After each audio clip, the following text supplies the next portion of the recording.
vijana walioko chini ya baraza, lakini pia kuzungumza na vijana wa Tanzania kwa ujumla.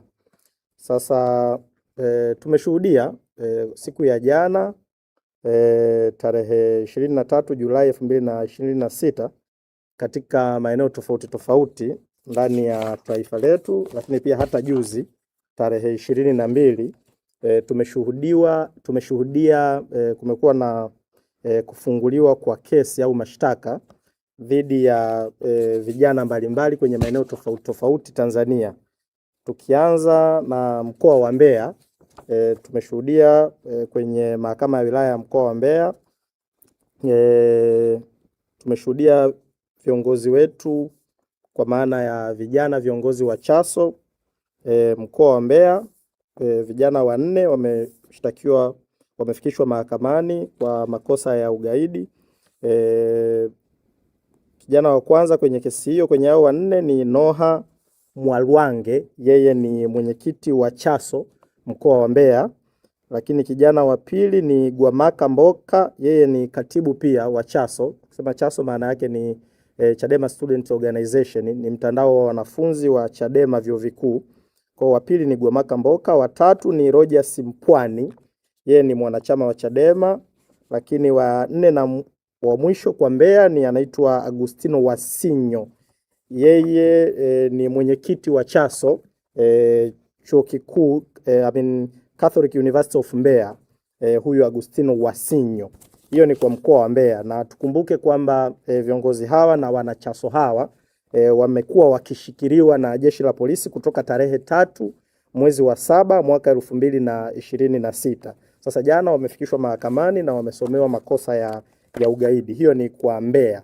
Lakini pia kwa mkoa wa Mwanza kwa ujumla kuna viongozi wetu na wanachama wetu 23 walioko kule waliofunguliwa kesi kwa maana ya Nyamagana na Ilemela, na wenyewe walikamatwa kutoka tarehe 4 mwezi wa 7 mwaka 2026 na hati ya mashtaka hapa. Kwa hiyo nikimaliza kuzungumza kwa hao wote 23 naweza kushare pia kwenu hati ya mashtaka ili muweze kuyaona majina yao. Hawa walikamatwa kwa mkoa wa Mwanza tarehe 4 mwezi wa 7 mwaka 2026. Jumla wako 23 na wenyewe pia wanashtakiwa kwa makosa ya ugaidi. Lakini pia hati ya mashtaka ya mwisho tulionayo ni tumeshuhudia pia tarehe 22 juzi ya mwezi huu wa 7 mwaka 2026 tumeshuhudia kule Dodoma pia yuko mhadhiri wa chuo kikuu cha Dodoma, anaitwa Dr. Melkisedeki Kaijage, na yeye pia amefikishwa kwenye mahakama ya hakimu mkazi Dodoma na kufunguliwa pia makosa ya ugaidi. Sasa kutokana na trend hii ya kuwafungulia viongozi wanachama wetu na vijana mbalimbali kwenye taifa letu kwenye makosa ya ugaidi, sasa Bavicha tumeona tuchukue fursa hii sasa kuja kuzungumza na Watanzania, kwanza kuelezea kuhusu msingi wa kesi hizi ni nini na nini kimesababisha kesi hizi kufunguliwa. Kwanza kama nilivyosema hapo awali, katika maeneo yote ya Mwanza na Mbeya wanachama wetu hawa walikamatwa na wamekuwa wakishikiliwa na jeshi la polisi zaidi ya siku 20. Lakini pia tunategemea kama sio leo na wiki inayokuja, tunategemea kwa sababu wako viongozi wetu wengine na wanachama na vijana wengine ambao wamekamatwa maeneo mengine mbalimbali Tanzania. Kwa mfano hapa Dar es Salaam tunao wanachama wetu na vijana wenzetu 4 ambao 3 wako chini ya jeshi la polisi, lakini mmoja anaitwa Peter Seleka, yeye kwa sasa hajulikaniki alipo, ni zaidi ya wiki moja hajulikaniki alipo. Lakini wengine wanaoshikiliwa kwa hapa Dar es Salaam anaitwa Zaki Shija, Pendo Kileo, na wenyewe wanashikiliwa. Lakini pia leo asubuhi tumepata taarifa kule mkoa wa Shinyanga, katibu wetu wa kanda ya Serengeti anaitwa Jackson Mnyawami, na yeye asubuhi ya leo tarehe 24 na yeye amekamatwa na jeshi la polisi, na kwa dalili zinavyoonekana kwa wanachama wetu wote maeneo tofauti ambao wamekuwa wakikamatwa kwa siku za karibuni, kwa maana ya kipindi cha mwezi mmoja uliopita, wamekuwa wakifunguliwa makosa ya ugaidi na uhaini. Sasa naomba nianze kuzungumzia kuhusu hawa vijana wa Mbeya waliokamatwa Mbeya, hawa viongozi wa Chaso.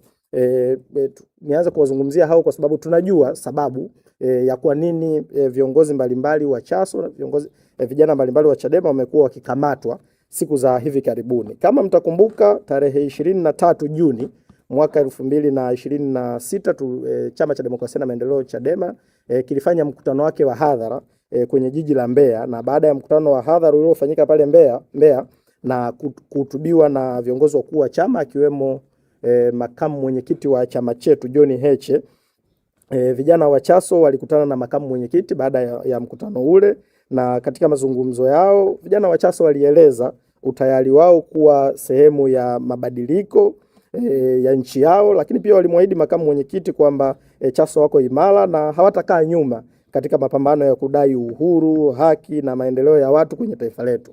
Mara baada ya commitment hiyo na maelezo hayo ya vijana wa Chaso Mbeya, walianza kukumbana na vitisho mbalimbali vya kutishwa kutoka jeshi la polisi, lakini pia kutoka kwenye maeneo mengine tofauti na watu ambao wao wengine walishindwa kuwatambua ni watu gani. Walianza kuwatisha kwamba waachane na shughuli zote za Chaso na waachane na shughuli za Chadema kwa sababu wanaweza wakafunguliwa kesi au wakachukuliwa hatua nyingine yoyote. Kwa hiyo mara baada ya wao kukamatwa sasa na kufunguliwa mashtaka haya, sisi tumeona ni mwendelezo na tunaamini kwamba huu ni mwendelezo, na tuliambie tu jeshi la polisi kwa sababu jeshi la polisi limekuwa likitumika na watawala na CCM kutaka kuwanyamazisha vijana wa Chaso, vijana wa Chadema na vijana wa Kitanzania kutoka kwenye msimamo wao ambao wamekuwa nao, kwa sababu wote tunafahamu kwa siku za karibuni maeneo mbalimbali tumewashuhudia vijana, kuna vuguvugu kubwa sana la vijana kuiunga mkono Chadema, kuunga mkono ajenda ya katiba mpya, kuunga mkono ajenda ya tone, kuunga mkono mapambano ya kuhakikisha tunamdai mwenyekiti wetu wa chama Tundu Lissu aachiwe huru. Sasa kwa sababu vuguvugu hili limekuwa kubwa, na nyinyi waandishi wa habari mnaweza mkawa ni mashuhuda kwamba kwa siku za karibuni siasa za vyuoni, siasa za wanafunzi wa vyuo kuiunga mkono Chadema, kuiunga mkono Chaso, kushiriki katika mapambano ya taifa letu, mapambano ya kudai mabadiliko ya taifa letu. Kwa kweli vijana wa Chaso wameamka kwa kiwango kikubwa sana. Sasa mara baada ya kuwepo na vuguvugu hilo la vijana wa Chaso kuamka na kufanya hizi shughuli za siasa, kutimiza wajibu wao kama vijana wasomi, kama ambavyo Mwalimu Nyerere alisema kwamba taifa hili linahitaji wasomi ambao hawatatumia elimu yao kwa manufaa yao binafsi. Taifa linahitaji kuwa na wasomi ambao watatumia elimu yao kwa manufaa ya jamii nzima. Sasa mwamko huu wa vijana wa Chaso kuanza kushughulika na mambo yanayohusu taifa lao, kwa kweli ni jambo ambalo limeonekanika kama ni vitisho, limeonekanika kwamba ni jambo ambalo linawatishia CCM na utawala wao dhalimu, kwamba wakiwaacha vijana wa vyuo vikuu waendelee kutimiza haki zao na wajibu wao, basi pengine watashindwa kabisa kuona ni kwa namna gani wanaweza wakajibu hoja zao. Sasa na sisi tutumie fursa hii sasa kwanza kuwaambia vijana wa Chaso na kuambia Watanzania, kuambia wazazi kwamba kinachofanywa na utawala huu ni kuhakikisha wanawatisha vijana, wanawarudisha nyuma, wanawaogopesha, wasiendelee kushughulika na mambo yanayohusu taifa lao. Sasa sisi tuwaambie vijana wa Chaso kwamba Bavicha kwa namna yoyote, kwa siku zote, na Chadema itashiriki kusimama nao kwenye mambo yanayowahusu, kwenye mambo yanayohusu jamii yetu. Na nichukue fursa hii sasa kuwashukuru wanachama wetu ambao wameshiriki katika siku zote 20 ambazo viongozi wetu, vijana wetu wa Chaso wamekuwa wakishikiliwa na jeshi la polisi. Wamesimama nao kuhakikisha wanawapelekea huduma za msingi wakiwa chini ya jeshi la polisi. Lakini pia tuseme masikitiko yetu kwamba katika hizo siku zote ambazo vijana hawa wamekuwa wakishikiliwa na jeshi la polisi, tumeshuhudia kwamba wamekuwa wakipigwa, wamekuwa wakifanywa vitendo vya kinyama hawajapewa haki zao zote za msingi ambazo wanastahili kwa mujibu wa sheria. Mawakili walikuwa wanakatazwa kwenda kuonana nao, walikuwa hawapewi chakula, walikuwa wanapigwa, na sheria iko wazi kwamba ukimkamata mtu ndani ya muda fulani lazima umfikishe mahakamani. Lakini vijana hawa wamekaa zaidi ya siku 20 kwenye lockup za jeshi la polisi. Na sisi tutumie pia fursa hii kuwashukuru mawakili wa chama na taasisi mbalimbali, kwanza na chama cha mawakili Tanganyika kwa maana ya TLS, mtandao wa watetezi wa haki za binadamu THRDC, lakini pia watu wa Legal and Human Rights Center kwa kipindi chote hichi cha mwezi mmoja uliopita wameshirikiana na Chadema, wameshirikiana na Bavicha kuhakikisha vijana na wanachadema wote ambao walikuwa wamekamatwa wanapata haki zao za msingi za kisheria, licha ya kwamba kulikuwa kuna changamoto hizo za jeshi la polisi ambazo walikuwa hawaruhusu mawakili na ndugu kuweza kupata access ya kutoa msaada wa kisheria kwa vijana hao. Sasa sisi Bavicha kauli yetu kwanza kwa jeshi la polisi, tunalitaka jeshi la polisi liachane na huu utaratibu wa kukamata vijana wa Chadema na kuwafungulia haya makosa ya ajabu, makosa ya uongo, makosa ya ugaidi. Vijana hawa wanatimiza haki zao za msingi, haki zao za kikatiba. Wao jeshi la polisi waiache CCM ijitetee yenyewe, kwa sababu ajenda za vijana na changamoto zinazowakumba vijana zinapaswa kujibiwa, iwe kwenye majukwaa ya siasa au maeneo mengine. Lakini jeshi la polisi halitakiwi kuingilia kati kudhani kwamba wataweza kunyamazisha sauti za vijana kwenye changamoto zinazowakumba. Changamoto zinazowakumba vijana wakiwa wanadai ajira, vijana kama wanadai mabadiliko ya mifumo ya sheria kwenye taifa letu, kinachopaswa kujibiwa ni ajenda hizo. Na ni lazima watu watambue kwamba kwenye taifa letu hakutaweza kuwa na magereza ya kuweza kuwafunga vijana wote wakatosha. Hilo jambo halitawezekana kabisa. Na jambo lingine la kushangaza ambalo kwa kweli sisi tumelishangaa ni mambo ambayo yamezungumzwa muda mfupi uliopita na Dr. Emmanuel Nchimbi. Dakika chache zilizopita nimemsikia Dr. Emmanuel Nchimbi anasema kwamba angepata nafasi ya mwisho ya kusema neno la mwisho la kuwaambia Watanzania, basi angeweza kuambia kwamba pambaneni mpate katiba mpya. Watanzania wote tupigane kupata katiba mpya. Mimi kwanza nimeshangaa maneno haya kwa sababu sijajua yamesemwa yakiwa na nia gani au nini kilichomsukuma aseme maneno haya, lakini ukweli ni kwamba maneno aliyoyasema ndio umekuwa msimamo wa vijana kwenye taifa letu. Vijana kwenye taifa letu wameamua kusimamia madai ya katiba mpya kwa sababu wanaamini katiba mpya ndio msingi wa kutatua changamoto zote ndani ya taifa letu. Sasa anasema tutumie fursa hii kwa sababu uchaguzi wa mwaka 2029, uchaguzi wa mwaka 2030 utafanyika tukiwa na katiba mpya na tupambane kudai katiba mpya. Mimi nimpe tu taarifa kwamba mapambano ya katiba mpya kwenye taifa hili, yoyote atakayepambana kudai katiba mpya, malipo yake yamekuwa ni kufunguliwa kesi za ugaidi na kesi za uhaini. Na mtu wa kwanza kupata malipo ya mapambano ya katiba mpya amekuwa ni mwenyekiti wetu wa chama taifa, Tundu Lissu. Lissu alidai katiba mpya. Lissu alidai reforms. Alivyodai reforms, Nchimbi unapaswa kuelewa kwamba yoyote anayekomaa kudai katiba mpya kwenye taifa hili, malipo yake yamekuwa ni kufunguliwa kesi za ugaidi, kufunguliwa kesi za uhaini. Sasa sijui unaposema kwamba Watanzania wakomae kudai katiba mpya, unahitaji Watanzania wote tufunguliwe kesi za uhaini na za ugaidi? Sasa sisi tu tukwambie kwamba vijana wa Chadema, hilo la kukomaa dhidi ya katiba mpya, hiyo ni ajenda yetu. Hakuna namna utatutoa hapo. Na niwasihi vijana wa Chaso kwamba wito wa kukomaa kudai katiba mpya ni jambo ambalo kwa kweli lisiturudishe nyuma kwa namna yoyote ile. Huo ni msimamo wetu na tunapaswa kukomaa nao, kwa sababu hakutakuwa na magereza, hakutakuwa na kesi za uhaini zitakazotosha. Mwaka jana vijana wengi wameuliwa, wamepigwa risasi, lakini vijana hawajakoma kuendelea kudai katiba mpya.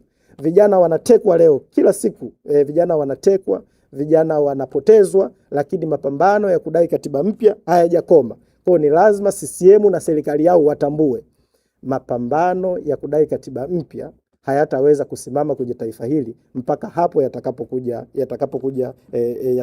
kukoma na Watanzania watakapopata katiba mpya. Jambo lingine ambalo tunajiuliza kuhusiana na kauli hii ya Dr. Emmanuel Nchimbi ni kwamba kama kweli wana nia ya dhati, na ni lazima tukubaliane, Sisi vijana wa Chadema tumesema umefika wakati tunahitaji vitendo dhidi ya maneno.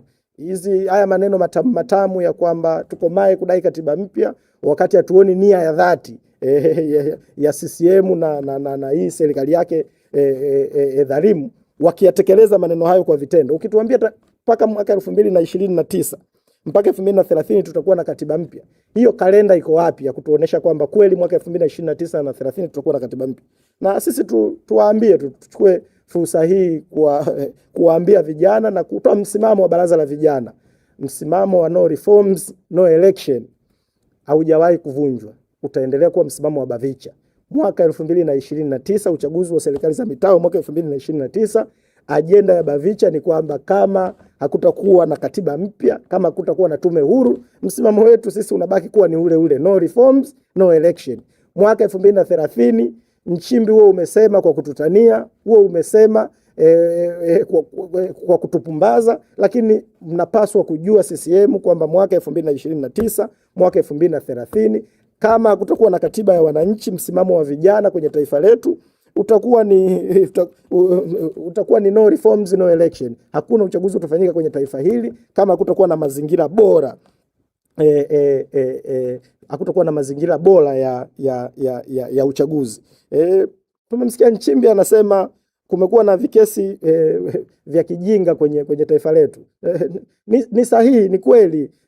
Hivyo vikesi vya kijinga sasa hivi kwenye taifa letu vimegeuzwa, vimepewa jina la ugaidi na uhaini. Yaani sasa hivi mtu kushtakiwa kwa kosa la ugaidi na uhaini ni kama njugu tu, watu wanazigawa. Sasa sijajua tunazo mamlaka ambazo zina nia gani na taifa hili. Hatuoni aibu kumshtaki kijana wa chuo, vijana wadogo kabisa. Vijana wana miaka 20 leo wanashtakiwa kwa makosa ya ugaidi. Vijana ambao walikuwa wanajiandaa na mitihani yao leo wamefunguliwa kwa kesi za ugaidi. Sasa huu ni utaratibu wa kutengeneza chuki kwenye taifa letu. Na hizi chuki tukiacha zimee, tutalifanya taifa letu lisiwe sehemu salama kabisa ya kuishi. Sasa sisi tunachoweza kukisema kwa vijana wote, kwa jamii, na nichukue pia fursa hii kuambia wazazi na Watanzania wote kwa ujumla, wanapaswa kujua kwamba vita hii na mapambano haya sio ya Chadema peke yake. Kila mmoja wetu ni lazima ajue kwamba hayuko salama. Leo kama mwalimu wa chuo kikuu cha UDOM Dr. Melkisedek Kaijage, yeye ametimiza wajibu wake tu akiwa darasani anawafundisha wanafunzi wake, ni mwalimu wa political science, amesimama darasani anazungumza maandamano kama ni haki ya kikatiba, ni haki ya kiraia, wananchi wana haki ya kuandamana, watawala wamemchukulia hatua. Sasa nichukue pia wito huu kuwaambia wahadhiri, maprofesa, madokta, walimu wa vyuo vikuu vyote Tanzania, jumuiya za kitaaluma wajue na wao pia hawako salama kwenye taifa hili. Taifa hili yoyote anayesema kweli, taifa hili yoyote anayesimamia haki hayuko salama. Malipo ya mtu yoyote anayesema ukweli kwenye taifa hili anakuwa awarded ugaidi, anakuwa awarded uhaini. Sasa kama hakuna aliyoko salama kwenye taifa letu, maana yake hakuna njia nyingine yoyote tulionayo zaidi ya kuchukua hatua. Na tukinyamaza, kimya chetu hakitaweza kumfanya mtu yoyote awe salama. Kwa hiyo tuchukue fursa hii kumwambia Dr. Emmanuel Nchimbi na wana CCM wote kwamba kwa sasa hatuhitaji maneno matamu kwa kweli. Kama kweli wao wana nia ya dhati ya kuhakikisha katiba mpya inapatikanika kabla ya mwaka 2029 na ikatumika kwenye uchaguzi wa serikali za mitaa mwaka 2029, tunahitaji kuiona nia hiyo ya dhati kwa vitendo. Tunahitaji kuona kalenda, tunahitaji kuona bajeti ya mchakato wa katiba mpya, tunahitaji kujua mchakato huo unaanza lini, utaisha lini. Ilani yao ya CCM ilisema kwamba ndani ya siku 100 tutaona mchakato.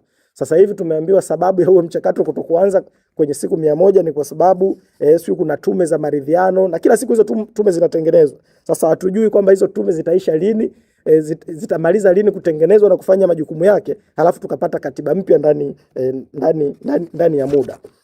Ya. Sasa jambo lingine ni kwamba ambalo tunaweza tunataka kulisema ni wito wetu sasa Bavicha.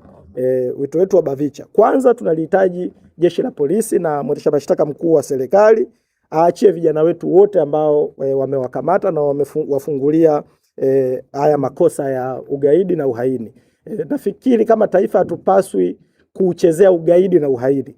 Siku tukija kuwa na magaidi wa kweli kwenye taifa hili, kuwa na wahaini wa kweli kwenye taifa hili, hatutakuwa tunacheka huko mitaani kama tulivyo sasa. Hali itakuwa mbaya zaidi ya ilivyo. Sasa tuache kuuchezea ugaidi na uhaini kwenye taifa letu. Hatuna mtu gaidi, hatuna mtu haini. Hatuna mwanafunzi wa chuo kikuu kwenye taifa hili ambaye ni gaidi, ni haini. Wanafunzi hawa na vijana hao wa chuo kikuu wamekuwa wanatekeleza wajibu wao.